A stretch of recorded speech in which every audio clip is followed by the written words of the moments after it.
तो बेटा last class में ये क्वेश्चन हमने किया था। हमने देखा था कि हमारा सेंटर ऑफ मास अगर एक जगह से दूसरी जगह मूव करता है तो बेटा हमें उसको कैसे मैनेज करना है, दूसरा मास किधर मूव कराएंगे आपका सेंटर ऑफ मास अपनी जगह से ना हिले। इन सब चीज़ों को हमने लास्ट क्लास में डिस्कस कर लिया था।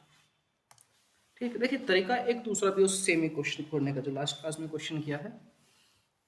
ये हमारा लेक्चर नंबर 2 है। ठीक, तो लास्ट क्लास का जो क्वेश्चन था उसको मैं आपको दूसरे तरीके से बता सकता हूँ कैसे कर सकते हैं। हमने हमारा क्वेश्चन ये था कुल मिला करके, एक मास यहाँ है एक मास यहाँ है, इनके बीच की कुछ दूरी थी जो हमने मान ली थी let it be R X, ये कुछ भी मान सकते हैं आप। हमने मेरे ख्याल से एक्स आपकी आर दूरी मानी थी। This is mass m1, this was mass m2। हमने कहा था ये मास m1 लेफ्ट की तरफ कहीं शिफ्ट हो गया, मान लेते हैं डिस्टेंस x1 पर शिफ्ट हो गया है, तो राइट वाला मास यानी m2 को कितना शिफ्ट करें और किधर करें कि सेंटर मास अपनी जगह से ना हिले। ये हमने क्वेश्चन किया था। इसको करने का दूसरा तरीका मेथड नंबर 2, सुनो इस चीज को। ओके ओके ठीक है, मैं कर देता हूँ। ठीक ठीक, अभी विजिबल है बेटा? नहीं सर, हाँ ठीक है ठीक है, ठीक बता दिया करो ऐसा कुछ हो तो ठीक है। तो बेटा हमने कल क्वेश्चन ये देखा था कि अगर इसको हम लेफ्ट की तरफ शिफ्ट कर लेते हैं तो हमारा ये वाला कितना शिफ्ट करना पड़ेगा, ये हमारे आंसर आ गया। दूसरा तरीका सुनो, हमारे जो सेंटर ऑफ मास का फॉर्मूला लिखते हैं हम लोग, अगर मैं उसका एक्स कोऑर्डिनेट लिखूं तो आप लोग लिखते हैं बेटा m1 x1 plus m2 x2 divide by m1 plus m2। अगर मैं इसको डिफरेंशिएट कर लूँ तो डिफरेंशिएशन होता है सर dx बाई dt जैसा। नहीं, बस मैं किसी के रेस्पेक्ट में नहीं कर रहा हूँ, बस dx लिख रहा हूँ। आप चाहो तो dt सब में से कैंसिल आउट कर दिया, समझ लीजिए। हाँ ठीक है, तो इसको कैसे लिख सकता हूँ, m छोटा सा change in x1 plus m2 छोटा सा चेंज इन x2, और नीचे तो आपके कांस्टेंट है दोनों, इनमें तो कुछ चेंज होगा नहीं, m1 प्लस m2। ऐसा बोल सकता हूँ? थोड़ा सोचो। सर हमें समझ नहीं आया क्या किया आपने, मैं रिपीट कर देता हूँ बेटा। यहाँ पर वेरिएबल क्या है जो बदल रहा है? आप कहेंगे मास तो बदल नहीं रहे सर, क्या बदल रहा है? उसकी पोजीशन बदल रही है, यानी कि x बदल रहा है। तो अगर मैं इसको डिफरेंशिएट करूँ तो इधर आ जाएगा बेटा dx बाई dt। हाँ अभी ठीक लग रहा है sir. Will be equal to बेटा m1 m2 तो आपको कांस्टेंट है, लो बेटा 1 अपॉन m1 m2 को तो मैं बाहर ही कर लेता हूँ। इस टर्म को डिफरेंशिएट करो, डिफरेंशिएट दिस टर्म। आप कहेंगे इसमें मास तो कांस्टेंट है, m1 तो ऐसे रहने दो, यहाँ आ जाएगा dx1 बाई dt प्लस यहाँ पर m2 कांस्टेंट है, आ जाएगा dx2 बाई dt। एग्री? आप कहेंगे हाँ ठीक लग रहा है सर। अच्छा, यहाँ से dt, यहाँ से dt, यहाँ से dt, यहाँ से कॉमन लेकर के कैंसिल आउट कर सकता हूँ, यहाँ से कॉमन ले लिया तो कैंसिल आउट कर दिया। आप कहेंगे ठीक है, सब ठीक लग रहा है। तो क्या लिख सकते हो बेटा, dx centre of mass will be equal to m1 dx1 plus m2 dx2 divide by m1 plus m2। और मैंने जो आपको डिफरेंशिएशन इंटीग्रेशन सिखाया तो मैंने आपको बताया था बेटा डी डिफरेंशिएशन मतलब ये चेंज को बताता है, बहुत ही छोटू सा चेंज। आप कहेंगे हाँ सारी इक्वेशन वैलिड लग रही है, सब ठीक ही लग रहा है सर, कोई दिक्कत वाली बात नहीं है। ठीक, अच्छा अगर चेंज छोटा सा होगा थोड़ा सा बड़ा हुआ तो आप कहेंगे सर बड़े से चेंज को डेल्टा से इंडिकेट करते थे आप लोग। एक्स सेंटर ऑफ मास कितना आ जाएगा? आप कहेंगे m1, जहाँ पर छोटू सा d था उसको डेल्टा x1 कह दो, प्लस m2 इसको थोड़ा चेंज को डेल्टा x2 कह दो, डिवाइड बाय आपका m1 प्लस m2। इतना हो जाएगा। आप कहेंगे हाँ सर बात तो सही है। एग्री हो? हाँ जी सर बिल्कुल सही है, तो बिल्कुल कायदे की बात समझ में आ रही है। अब कल वाले क्वेश्चन पर आते हैं बेटा, हमें उसको कितना शिफ्ट करना था, किधर शिफ्ट किया था हमने, ये आंसर आया था हमारा। एग्री हो ना? हमने उसको कुछ लेफ्ट की तरफ शिफ्ट किया था, कितना लेफ्ट की तरफ शिफ्ट किया था, 2 मासेस इतने शिफ्टेड बाय r1 डिस्टेंस आपने लेफ्ट की तरफ शिफ्ट किया था, r1। ठीक है बेटा, आ जाओ जरा इसको करते हैं। यहाँ पर r1 आ रहा होगा है ना, अब देख लेना कल वाले क्वेश्चन में यहाँ पर r1 आया होगा। ये r1 है, यहाँ पर m1 इंटू r1 माइनस का ये मारा गया, यहाँ पर आपका r1। ठीक, पॉजिटिव साइड। ठीक, अब देखो जरा हमारे यहाँ से भी आंसर वही आएंगे, करते हैं ट्राई। मैंने मेरा जो क्वेश्चन था कल वाला उसमें हमने क्या कहा था सर, सेंटर मास अपनी जगह से नहीं हिलना चाहिए। हाँ ठीक है, तो डेल्टा एक्स सेंटर मास क्या दिखाता कि सर आपका सेंटर मास कितना लेफ्ट या राइट, अगर राइट की तरफ चलेगा तो डेल्टा एक्स कैसा पॉजिटिव, लेफ्ट की तरफ चलेगा तो डेल्टा एक्स के साथ नेगेटिव, ठीक है। अच्छा, सेंटर ऑफ मास को मूव कराना चाह रहे थे क्वेश्चन, नहीं सर सेंटर ऑफ मास तो अपनी जगह, आप सब लोग अपनी सारी चीजें लास्ट क्लास के रिवाइज करके आए होंगे, ऐसा मैं मान रहा हूँ। तो बेटा डेल्टा एक्स कितना सर, सेंटर ऑफ मास को तो हम चाहते हैं तो हिला ही ना अपनी जगह, तो डेल्टा एक्स कितना 0 equal to m1 delta x1 क्या इंडिकेट कर रहा है सर, मास m1 कितना शिफ्ट हुआ, किधर शिफ्ट हुआ था, आप कहेंगे सर लेफ्ट की तरफ, कितना शिफ्ट हुआ था r1, तो बेटा r1 शिफ्ट हुआ किधर, लेफ्ट, लेफ्ट को कैसा मान के चलते हो सर, नेगेटिव, ध्यान रखना पॉजिटिव, प्लस m2 किधर शिफ्ट हुआ सर पता नहीं, मैं इसको x मान लेता हूं, अगर x पॉजिटिव आया तो राइट की तरफ शिफ्ट हुआ, अगर x के लिए नेगेटिव आई तो मतलब लेफ्ट की तरफ शिफ्ट हुआ, सीधी सी बात है, divide by m1 plus m2,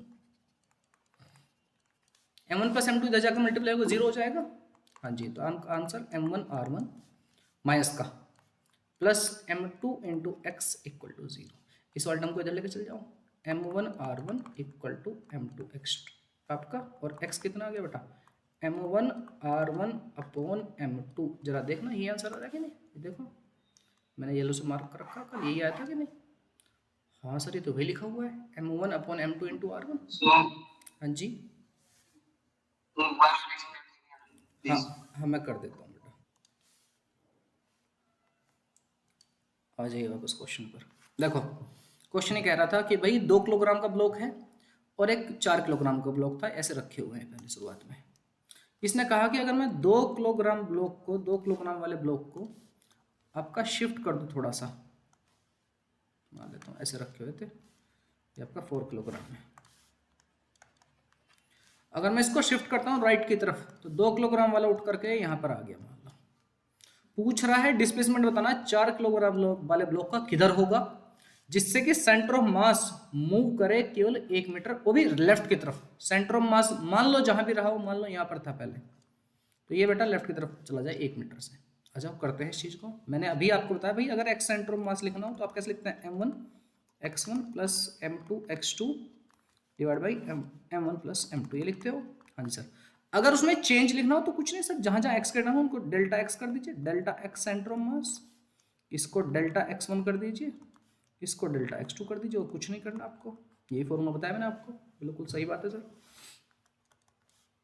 आप सेंटर ऑफ मास में कितना चेंज चाहते हैं, आप कहेंगे 1 मीटर, वो भी लेफ्ट की तरफ, लेफ्ट मतलब लेफ्ट की तरफ, मेरे ख्याल से हम लोग जनरली राइट की तरफ को पॉजिटिव लेके चलते हैं, लेफ्ट की तरफ को नेगेटिव, मतलब सेंटर ऑफ मास कितना शिफ्ट हो सर, 1 मीटर, 1, लेफ्ट की राइट लेफ्ट, तो माइनस लगा दो बेटा, हाँ जी सर। m1 पहले वाले का मास कितना, आप कहेंगे 2 किलोग्राम, इसको कितना शिफ्ट किया है, आप कहेंगे सर इसको शिफ्ट किया हमने राइट, और कितना 1 मीटर, तो डेल्टा x1 कितना आ गया, 1 आ गया, और कैसा प्लस का, क्योंकि राइट की तरफ किया है, प्लस m2, m2 m2 आपका कितना, आप कहेंगे सर 4 किलोग्राम, इसको कितना शिफ्ट करना सर, यही तो फाइंड करना है, ठीक है बेटा डेल्टा x2 ही लिखा छोड़ देता हूँ, divide by total mass, total mass कितना आ गया बेटा 2 प्लस 4, सोल्व कर लीजिए, क्वेश्चन हो चुका है, 2 प्लस 4 6 की -1 से मल्टीप्लाई होगी, it will come out to -6 will be equal to 2 की 1 से मल्टीप्लाई की 2 आ जाएगा, प्लस 4 इंटू डेल्टा एक्स, 2 इधर जाएगा बेटा, माइनस का 8 हो जाएगा,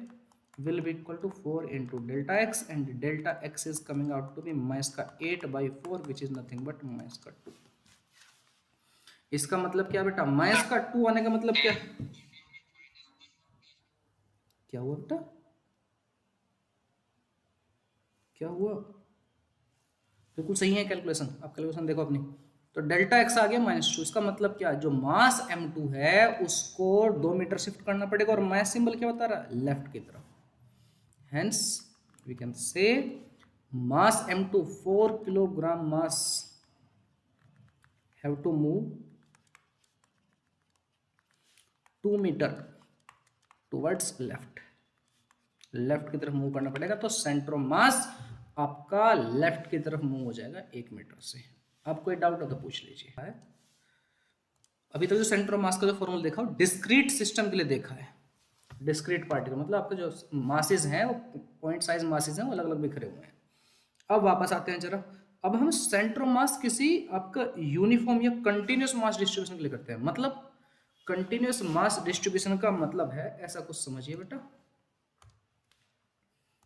मैं आपको सामने आ जाता हूं, सुनो, कंटिन्यूस मास डिस्ट्रीब्यूशन का मतलब समझो, जैसे आपके पास कंचे हैं या और कोई छोटा पॉइंट मान लो, उसी के अंदर सारा मास है, एक तो वो हो गया, और एक कंचा यहाँ रखा, एक यहाँ रखा, एक यहाँ रखा, ठीक। ये हमारा कैसा हो गया बेटा, डिस्क्रीट डिस्ट्रीब्यूशन ऑफ मास, ठीक है। अब जरा आगे बढ़ते हैं, इससे अलग की कहानी क्या है, जैसे लेकिन हमारी प्रैक्टिकल लाइफ में एक बात बताओ, अगर मैं कहूँ भाई हमारा मास, सारा मास कहाँ पर फोकस रहता है, हमारी नाभि पर, पेट के अंदर जो छेद रहता है हमारा, ठीक है, जो छोटा सा गोलू सा रहता है पेट के ऊपर, ठीक, यहाँ पर हमारा सारा सारा मास फोकस रहता है। लेकिन मेरा क्वेश्चन ये है कि क्या सच में हमारा वहीं पर मास है क्या सारा? नहीं, मास तो मेरे हाथ में भी है, पैर में भी है, सर में भी। वो तो एक बात है कि अगर उसको रिप्लेस करना तो मैं यहाँ से रिप्लेस कर लूंगा, मास डिस्ट्रीब्यूशन तो पूरे मेरी बॉडी पर है, हाँ कि नहीं? मैं विजिबल हूं ना? हाँ मैंने, हाँ रोक रखी है बेटा, इसलिए मैंने रोक रखी है, ठीक है। तो बेटा मैं ये कह रहा हूँ कि हमारा जो मास डिस्ट्रीब्यूशन सब जगह है, जैसे अगर मुझे मोबाइल को रिप्लेस करना हो एक पॉइंट से, तो पॉइंट कहाँ पर होगा, यहाँ पर। लेकिन सच्चाई तो यह है कि मास पूरे पर डिस्ट्रीब्यूटेड है, ठीक है बेटा। इसको बोलते हैं कंटिन्यूअस मास डिस्ट्रीब्यूशन, मतलब सही मायने में मास सब जगह बिखरा हुआ है, डिस्क्रीट कहीं एक ही पॉइंट पर नहीं है, सब जगह मास बिखरा हुआ है। तो ऐसी स्ट्रक्चर का सेंटर ऑफ मास हम कैसे फाइंड करें? ये तो आपकी सिमेट्रिक थी, बड़े आसान से पता लग गया यहाँ पर होगा। लेकिन अगर ऐसा होता है कि मोबाइल के ऊपरी हिस्से का वजन ज्यादा होता है, नीचे वाले कम, या अलग अलग तरह का मास डिस्ट्रीब्यूशन होता है, तब जैसे आपने देखा होगा अपना क्रिकेट का बैट होता है, उसमें नीचे वाला हिस्सा चौड़ा रहता है और जो हैंडल रहता है थोड़ा पतला सा रहता है, तो वो तो आपका डिस्ट्रीब्यूशन है मास का अलग तरीके से। क्लियर है? बराबर है? तो हम जरा देखते हैं कि अब हमारा कंटिन्यूस मास डिस्ट्रीब्यूशन को कैसे हैंडल कर सकते हैं। आ जाइए जरा, कंटिन्यूस हेडिंग लगा लीजिए बेटा, continuous mass distribution.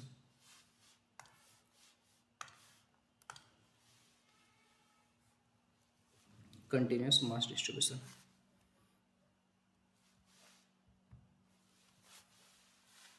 Centre of mass of continuous mass distribution.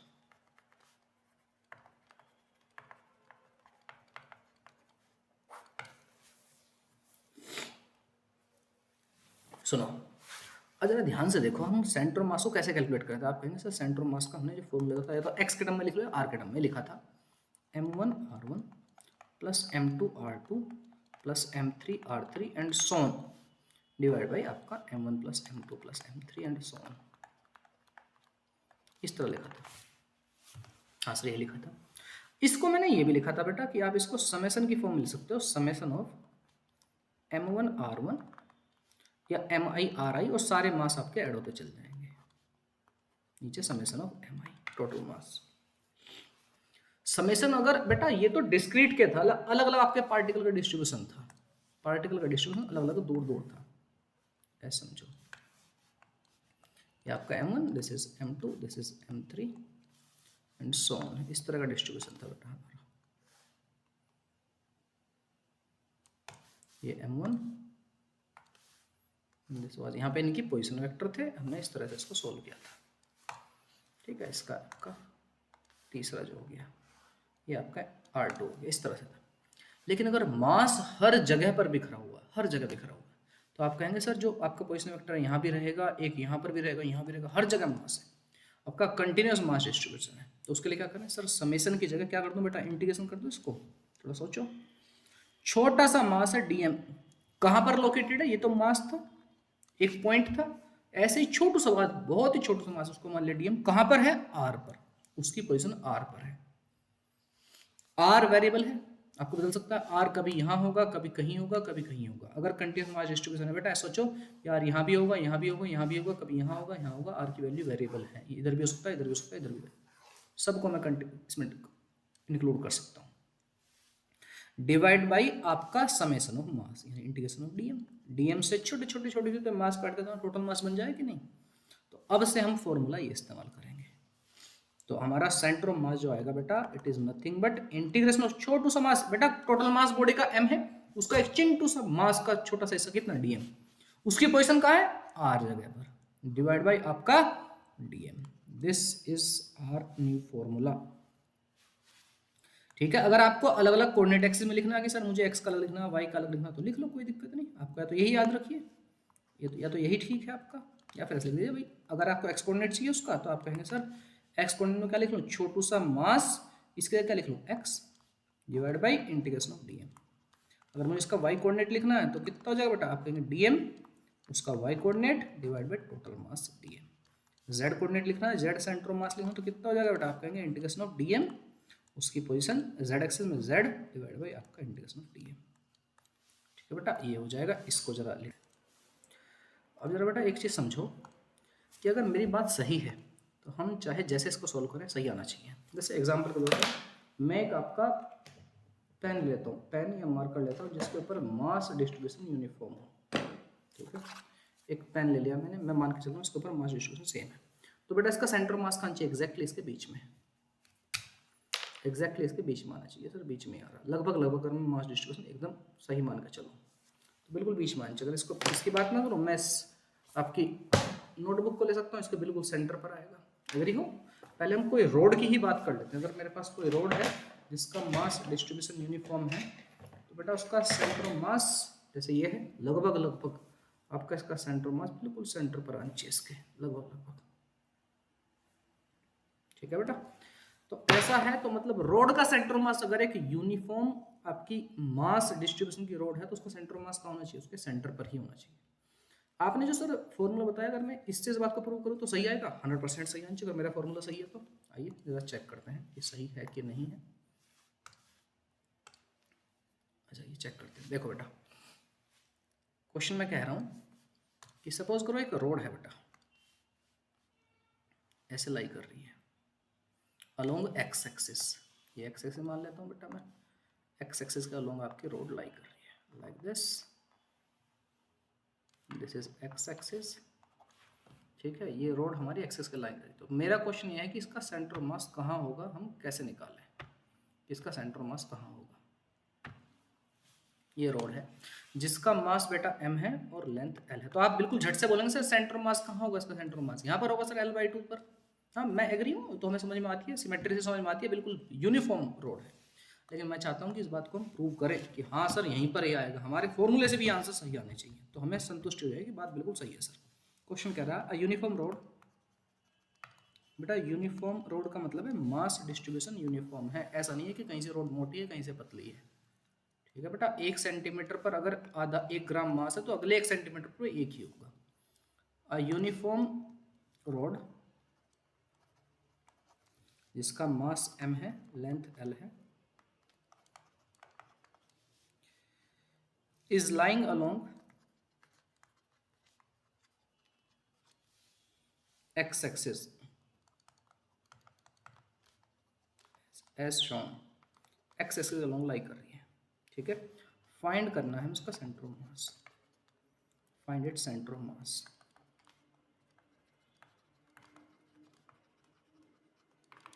सुनिए अब जरा कैसे कर सकते हैं इसको,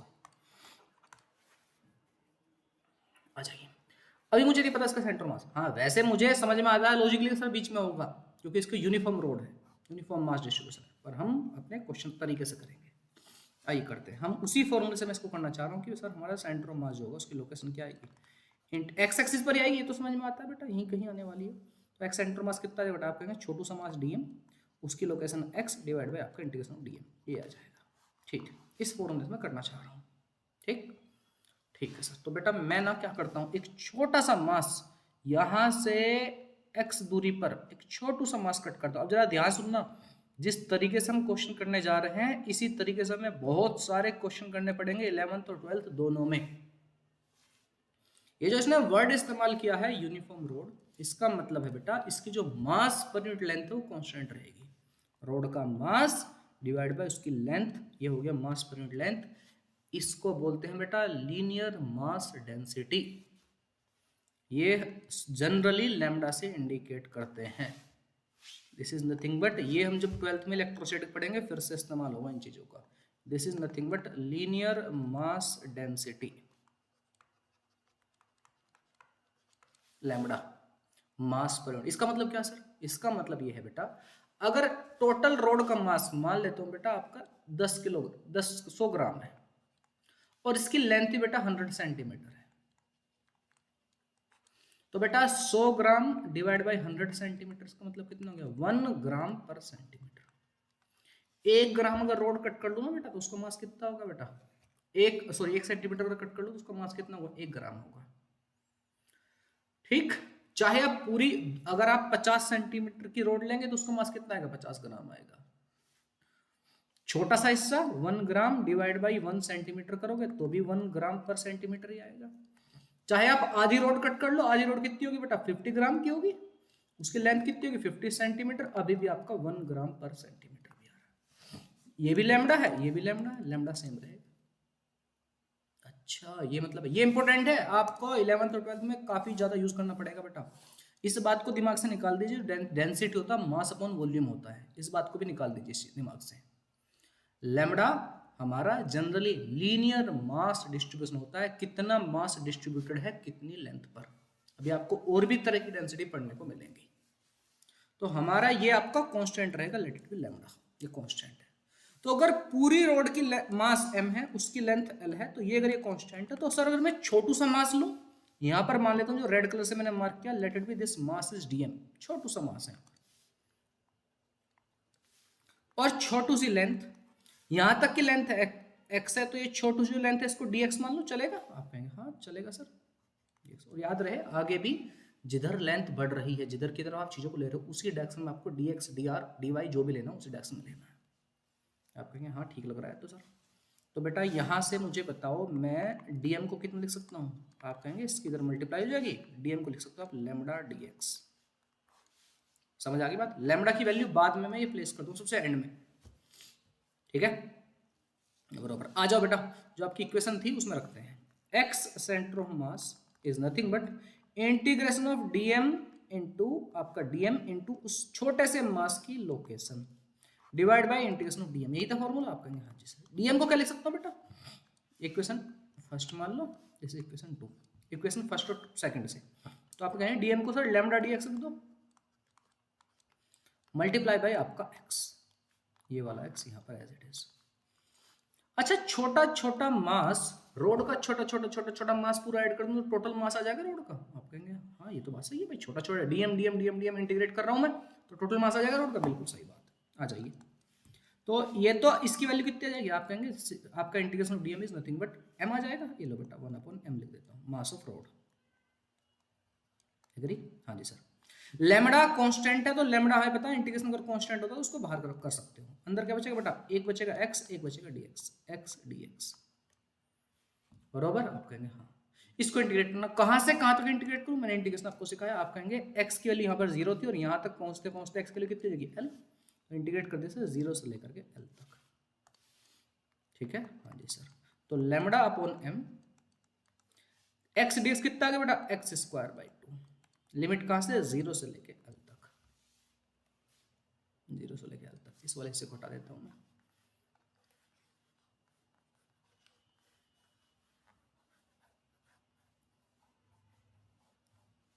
ठीक, हाँ जी कर दीजिए इंटीग्रेट, तो कितना आ गया बेटा x सेंटर ऑफ मास, ये दीजिए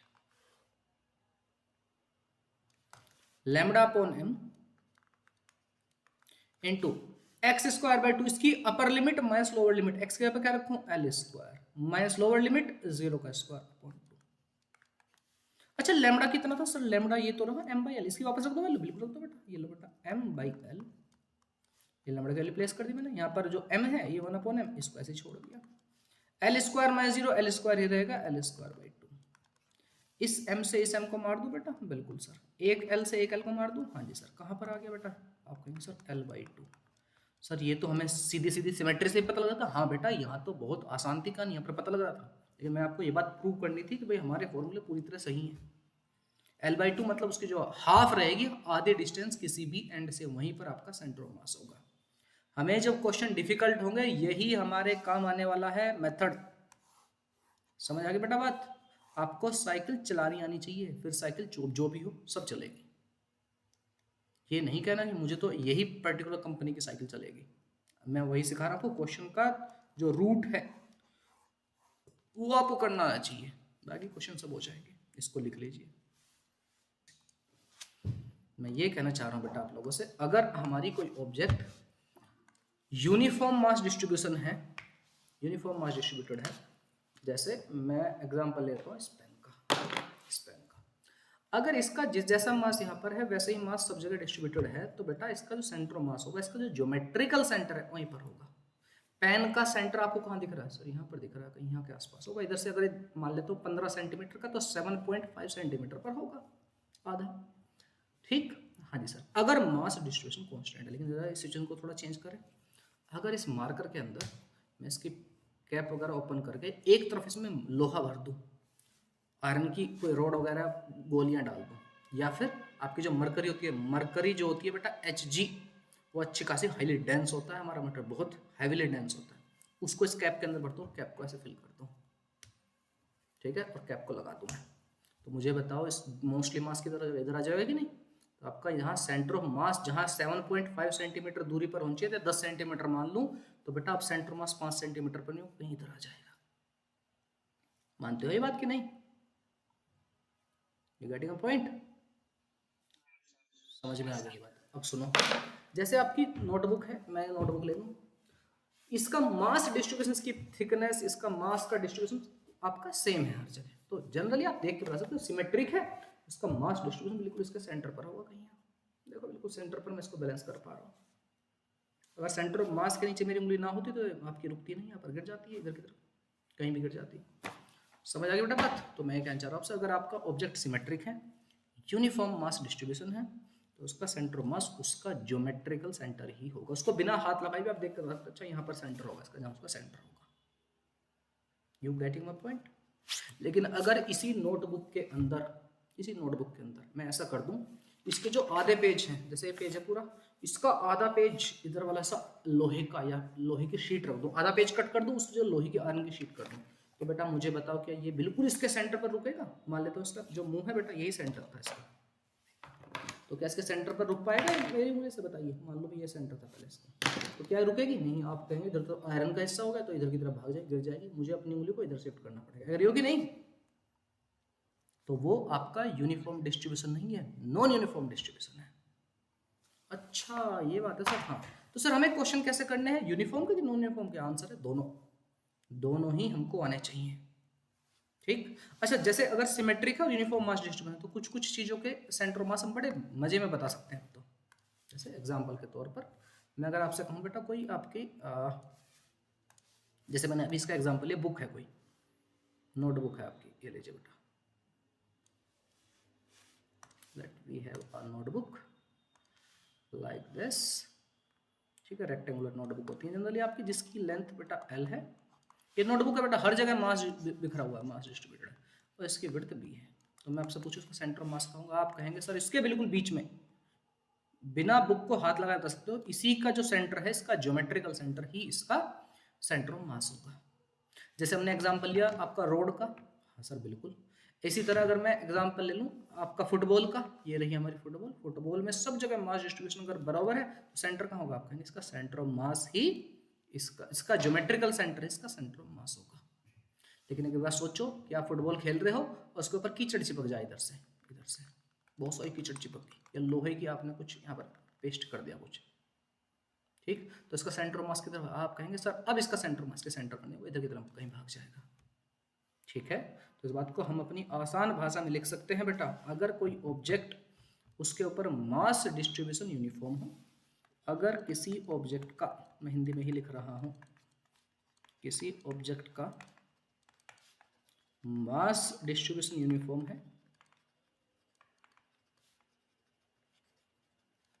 है और वो सिमेट्रिक है,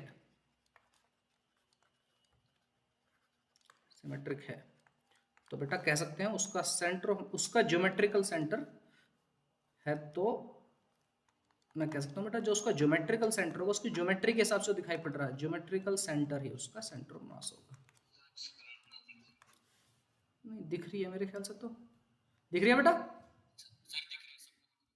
बेटा आपके तरफ, हाँ ठीक है बालक। तो अगर मैं फुटबॉल की बात करूं, आपके घर पर जो आपकी ये फुटबॉल हो सकती है, इट में भी आपकी घर पर जो प्लेट होती है, खाने की प्लेट जिसको आप लोगों की मदर कभी कभी उठा करके आपके सर पे पटक देती है, वही है ना, अगर यूनिफॉर्म मास डिस्ट्रीब्यूशन है। रिंग हो गई आपकी, इट में भी रिंग, मैं तो बस डायग्राम बना दिया, तीनों अलग अलग आपको सोचना है। रिंग है अगर यूनिफॉर्मली डिस्ट्रीब्यूटेड मास है बेटा, तो उस केस में हमारा जो रिंग है उसका सेंटर मास भी उसी का जो सेंटर है वही उसका सेंटर मास भी होगा। ठीक है, हाँ जी सर, बात तो समझ में आ गई है।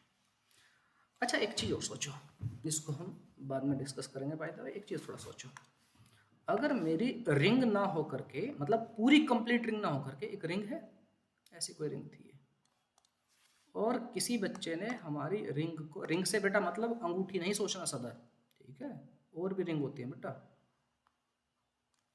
और किसी बच्चे ने गुस्से में आकर के आपके छोटे भाई ने आकर के तोड़ दी है, आधा हिस्सा बचा। मेरा क्वेश्चन आपसे ये है बेटा, इसका सेंटर ऑफ मास कहाँ होगा? बस आधा हिस्सा बच रहा है बेटा, पूरी रिंग है ही नहीं कंप्लीट रिंग। इसकी रेडियस अगर मैं कहूँ r है, late it B, its radius is r, यहाँ इसका सेंटर है, इसकी रेडियस r है, तो बेटा इसका सेंटर ऑफ मास कहाँ पर होगा? ये लो मैं ऐसे थोड़ा और हेल्प कर देता हूँ, इधर की तरफ x एक्सिस, इधर की तरफ y एक्सिस बना देता हूँ, लेट इट बी। हाँ देख, अब सोचेंगे वो तो कहाँ होगा बेटा, उसको हम डराइव भी करेंगे। मान लेता हूँ इधर x एक्सिस है, ऊपर की तरफ आपकी y एक्सिस है, तो बेटा हाफ रिंग का सेंटर ऑफ मास कहाँ होगा, ये हमें सोचना है। आप लोग इंटरनेट वगैरह का इस्तेमाल करते तो करो, उससे कोई फ़ायदा, मतलब कोई प्रॉब्लम नहीं मुझे, पर आप अपने दिमाग का इस्तेमाल करें। आपको पता होगा अभी कल परसों की न्यूज़ है, इंडिया के लगभग हर घर में मोर देन 80% लोगों की स्थिति ये है, 80 से भी ज़्यादा, मोर देन 90% लोगों की स्थिति है कि उनको सबको मोबाइल चलाना आता है, बट उनको बेसिक मैथमेटिक्स कैलकुलेशन नहीं आती है। Almost every teenage is addicted to social media. तो इस मोबाइल ने, इस इंटरनेट ने हमारे जितने फ़ायदे दिए हैं उतने नुकसान भी कर रहा है। आप लोगों को इसको कंट्रोल करके चलना है, तो यहाँ टाइम वेस्ट नहीं करना, जब क्लास होती है बस तब स्विच ऑन करें, बाकी कोई यूज़ नहीं। ठीक है बेटा, क्या चीज़ बेटा?